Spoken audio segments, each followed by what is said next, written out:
Ramagiri MPDO office చుట్టూ వందల మందిని గూండాల్ని మోహరించిన తెలుగుదేశం పార్టీ వాళ్ళని కట్టడి చేయడంలో విఫలము కావడం జరిగింది. దానివల్ల ఈరోజు వైఎస్ఆర్సీపీ సభ్యులు హాజరు కాలేదు. రేపు తప్పనిసరిగా వైఎస్ఆర్సీపీ సభ్యులందరూ కూడా ఎంపీటీ సభ్యులందరూ కూడా హాజరవుతారు. తప్పకుండా మేమే గెలుస్తాము. వారికి పోటీ చేయడానికి ఒక అభ్యర్థి కూడా లేరు. అభ్యర్థిని ఎత్తుక్కోవడానికి ప్రలోభాల ద్వారా ప్రయత్నాలు చేస్తున్నారు. మొత్తం మహిళా అభ్యర్థులందరూ కూడా మా వైపే ఉన్నారు. అయినా పరిటాల శ్రీరాము, పరిటాల సునీత రామగిరిలో రౌడీ రాజ్యాంగాన్ని అమలు చేస్తూ ఉన్నారు.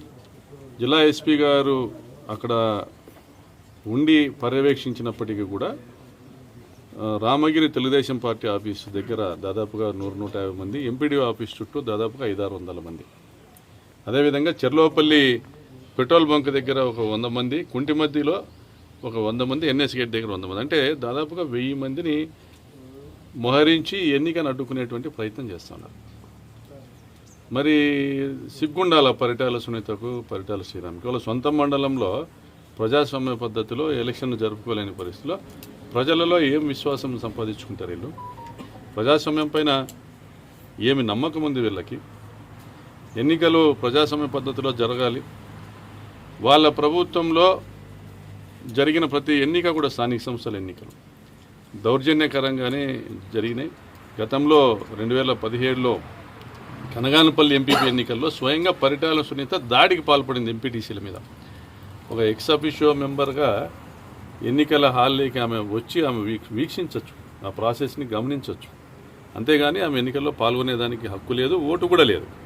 అటువంటి పరిటాల సునీత 2017లో స్వయంగా వచ్చి ఒక ఎస్సీ మహిళ పైన చేయి చేసుకుంది, ఒక బీసీ ఎంపీటీసీ మీద చేయి చేసుకుని బలవంతంగా చేతులు ఎత్తించి ఎలక్షన్ తనతో జరిపించినారు. సో ఈరోజు అటువంటి ప్రయత్నమే చేయాలనేసి వాళ్ళు భావించినారు.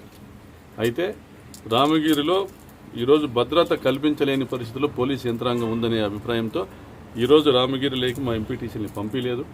రేపు మళ్ళీ తీసుకొని వస్తాము. ఈరోజు కోర్టును అప్రోచ్ అవుతున్నాం. కోర్టు ప్రొటెక్షన్ ఇవ్వమనిది ఎంపీటీసీ. 144 సెక్షన్ విధించడం జరిగింది. ఎంపీడీఓ ఆఫీసు చుట్టుపక్కల పరిధిలో రామగిరి గ్రామంలో 144 సెక్షన్ ఉంది. మరి 144 సెక్షన్ అమలు చేయని పరిస్థితుల్లో పోలీస్ యంత్రాంగం ఉంటే ఎన్నికలు సజావుగా జరుగుతాయనేటువంటి పరిస్థితి ఎక్కడుంది? మరి ఇదేనా మీరు కోర్టుకి ఇచ్చేటువంటి సమాధానం? హైకోర్టు క్లియర్గా ప్రొటెక్షన్ ఇవ్వమని చెప్పింది సభ్యులందరికీ. మరి ప్రొటెక్షన్ ఇచ్చే విధానం ఇదేనా నేను ప్రశ్నిస్తా ఉన్నాను. రామగిరి మండలం ఆఫీస్ చుట్టూ కూడా వాళ్ళ గూండాల్ని మోహరించి ఉన్నారు. తప్పనిసరిగా ఈరోజు రాష్ట్ర వ్యాప్తంగా ప్రతి మండల ప్రజాపరిషత్ స్థానంలో కూడా వైఎస్ఆర్సీపీనే గెలిచింది. అదేవిధంగా రామగిరిలో కూడా రేపు గెలవబోతాం. మాదే ప్రభుత్వం ఉంది, పోలీసులు మా మాట వింటారు. మేమే మొత్తం అంతా కూడా ఈ జిల్లాలోనో లేదా రాప్తాలోనో రాజ్యాంగం అమలు చేస్తున్నాం. రామగిరి మండలంలో రాప్తా నియోజకవర్గంలో పరిటాల వారి రౌడీ రాజ్యాంగం అమలవుతోంది. ఈరోజు రాప్తాడ నియోజకవర్గాన్ని శిఖండి సామ్రాజ్యంగా మార్చింది పరిటాల సునీత. శిఖండి సామ్రాజ్యంగా మార్చింది. అంటే ప్రజాస్వామ్యము చేష్టలు ఒడిగిపోయి నిస్సత్తుగా నిత్తేజంతో ఈరోజు మౌనం దాల్చేటువంటి పరిస్థితి ఈరోజు ఉంది. జిల్లా పోలీస్ యంత్రాంగం, డీఐజీ గారు, ఎస్పీ గారు తగిన చర్యలు తీసుకోవాలా. ఈరోజు ఇచ్చిన బందోబస్తు కూడా సరిపోదు, కఠిన చర్యలు తీసుకోవాలా. రేపు రామగిరిలో ఎవరిని కూడా రానివ్వకుండా వాళ్ళు అడ్డుకోగలిగితేనే ఎలక్షన్ సజావుగా జరుగుతుంది. వాళ్ళు అటువంటి పరిస్థితి లేదనే పరిస్థితి, ఎన్నికలు సజావుగా జరిగేటువంటి పరిస్థితి లేదు. ప్రజాస్వామ్యం అనేది, democracy will be defeated, the purpose of the election will be defeated. కాబట్టి ఇది నిర్ణయం తీసుకోవాల్సింది ఎస్పీ గారు, డీఐజీ గారు. మాకు చెప్పడం కాదు మీ వాళ్ళని రానివద్దండి అనేసి. వాళ్ళు అక్కడ టీడీపీ వాళ్ళని రానియకుండా కట్టడి చేయలేకపోతే హౌస్ అరెస్ట్ చేయండి. పరిటాల సునీతను, శ్రీరామ్ను హౌస్ అరెస్ట్ చేయండి. ఎక్కడికక్కడ గ్రామాల్లో వాళ్ళని అక్కడికక్కడ అడ్డుకోండి. అన్ని మండలాలకు కూడా వాళ్ళ పోలీస్ యంత్రాంగం ఉంది, ఎక్కడికక్కడ అడ్డుకోవచ్చు కదా. అడ్డుకోకుండా అందరిని తీసుకొచ్చి రామగిరికి వచ్చేలా చేసి ఒక